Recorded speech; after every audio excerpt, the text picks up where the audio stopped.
The dispute over the Second Thomas Shoal, a seemingly insignificant piece of maritime real estate, has become a flashpoint in the South China Sea.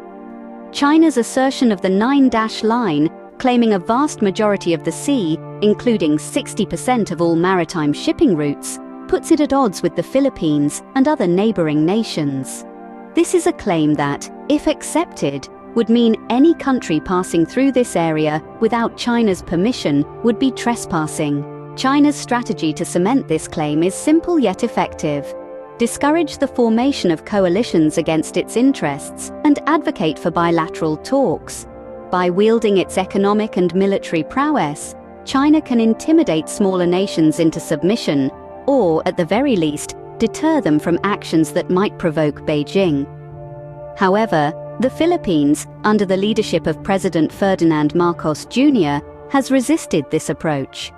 Unlike his predecessor Rodrigo Duterte, who leaned more towards China, Marcos has sought to strengthen ties with the United States and other countries with similar territorial disputes in the South China Sea. In a bid to neutralize the Philippines' strategy, China has resorted to meddling in the country's internal affairs. Chinese President Xi Jinping has reached out directly to Duterte, encouraging him to improve ties between their countries, thereby undermining Marcos's presidency.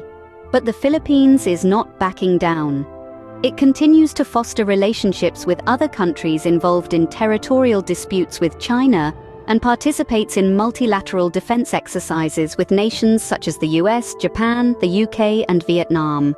The tension has escalated further with China's attempts to block resupply efforts to the Sierra Madre, a Philippine Navy ship grounded in the Second Thomas Shoal.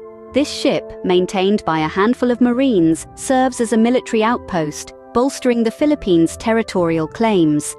However, the Sierra Madre is aging and in desperate need of repairs, a task made difficult by the constant presence of the Chinese Coast Guard and maritime militia. In conclusion, the strategies employed by both China and the Philippines have resulted in a stalemate.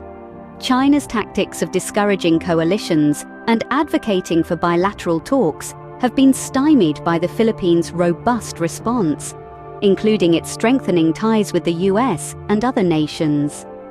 Meanwhile, China's attempts to meddle in Philippine politics and disrupt operations at the Sierra Madre have only hardened the resolve of the Philippines, which remains determined to defend its territorial claims against Chinese encroachment. The future of the Second Thomas Shoal remains uncertain, with the balance of power in the South China Sea hanging in the balance.